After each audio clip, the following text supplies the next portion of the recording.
I I also want to give an update about Northern Neck Patriots, and a lot of the stuff that's going on there.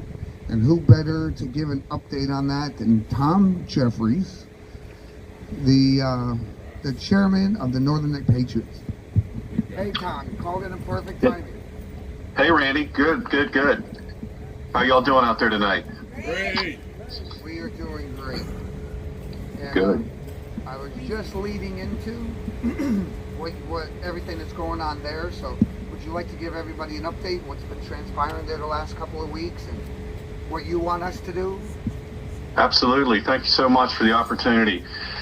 So, everyone, there's been a very big pressure campaign being put on here at the local level, and I want to give you a little backstory so you understand it. So, the Northern Neck Regional Jail is a jail that serves 4 counties in the Northern Neck of Virginia, and actually the Middle Peninsula being Gloster County. But so it's Richmond County, Virginia, it's Westmoreland County, Virginia, it's Northumberland County, Virginia, and it's Gloster County, Virginia, and also the town of Warsaw.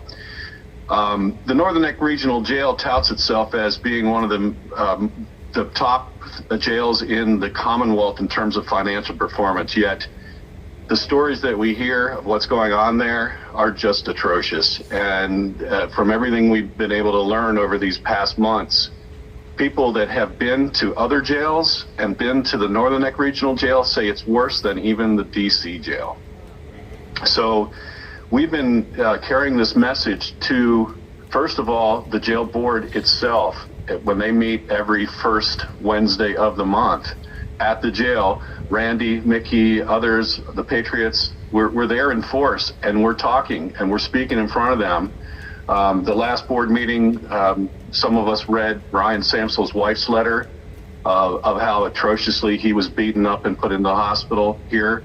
And so we've taken that message to them at the board level that they need to do something about this. And we demand action. And if we don't get it, we're going to be coming to their individual county board meetings, which we've done. We went over the last 2 weeks to every single county, and we had Patriots that came from all over.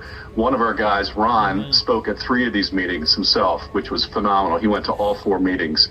And it's been very passionate. And I tell you what, we get people's attention because when you start telling these personal stories of what people are enduring in this facility, it gets their attention. So that was phase 1, and phase 2 now is to do a massive letter writing campaign to every single board member on these counties, including the jail board. So there's a couple ways we can do that, but I've sent out sample form letters. People have already started turning them in. They're copying me so I can kind of keep an idea on how much of an impact we're having. But there's a couple of ways that your listeners can help out. They could write a letter, especially someone who has personal experience with the jail, any of the inmates that were there, any of the loved ones, wife, mother, whatever the spouse, the situation may be.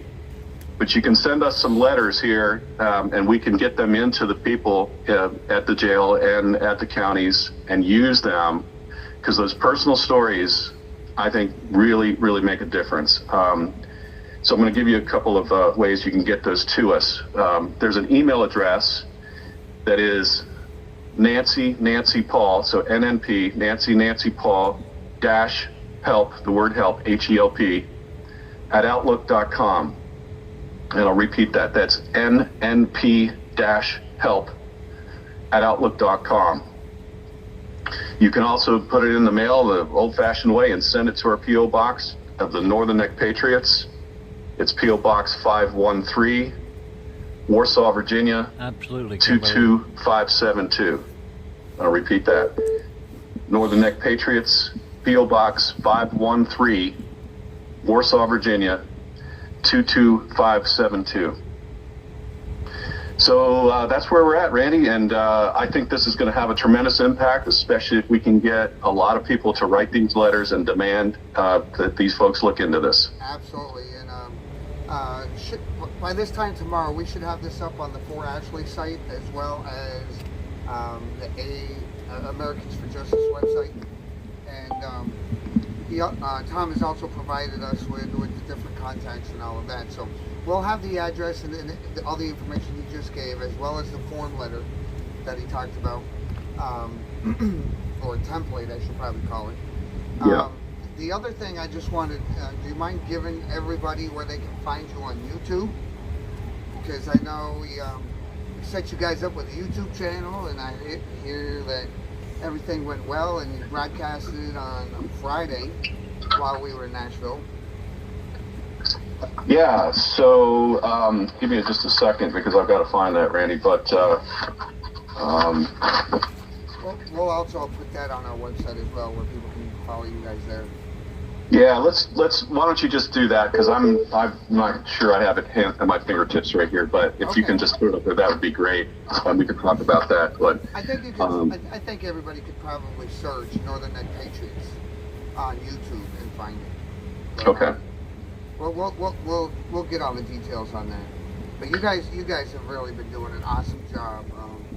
You know, John Haynes contacted me last night. He kind of updated me a little bit, and you called me, and yeah, you know, a lot of great stuff that's happening. And I mean, one of the things, you know, I think a couple of the sheriffs are also getting more involved.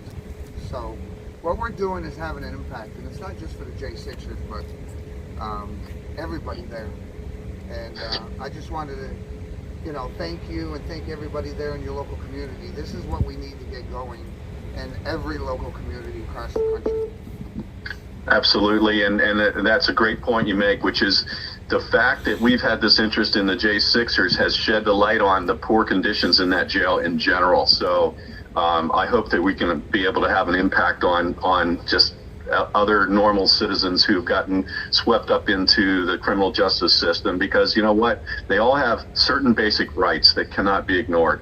And last thing I want to tell you real quickly, as of just yesterday, 2 more of those gentlemen have been moved out of there. Patrick McCoy and Israel Easterday made bond. So we're down to 11 now in Northern Neck Regional Jail of my latest count. Yep. Is that how you pronounce his name, McCoy? I think so. It's McCaughy. Yeah, I think I call him McCoffee. Oh, okay. Yeah. We have people make bond? I didn't know that. I didn't know. Yeah, I didn't either. But he's up in Lewisburg now as well. Okay. Who's in Lewisburg? Patrick was moved up there. Okay, Yeah. great, because I know Heather sent something out earlier, wasn't sure. She just saw that he was moved out. Israel Yeah. yesterday made bond. That's right. Yep. And I know there was one other guy that came in, and he was there for a day, and then he had a bond hearing, and I believe he made bond. Justin Jersey was telling us about that. Okay. Yeah, I'm not sure of that one. But great. Thank you so much for everything that you guys are doing, and especially you, Tom. Thank you. Hey, listen, Randy, thank you and everybody else around you, and thank you to all your listeners, because I swear to God, we can impact change here, and we can make a difference in these people's lives, and we're gonna blow this thing wide open. So we're gonna stay after it. Thank you, Tom. All right, love you all. Have a good night. Thank you, Tom. Tom. You all rock. See ya.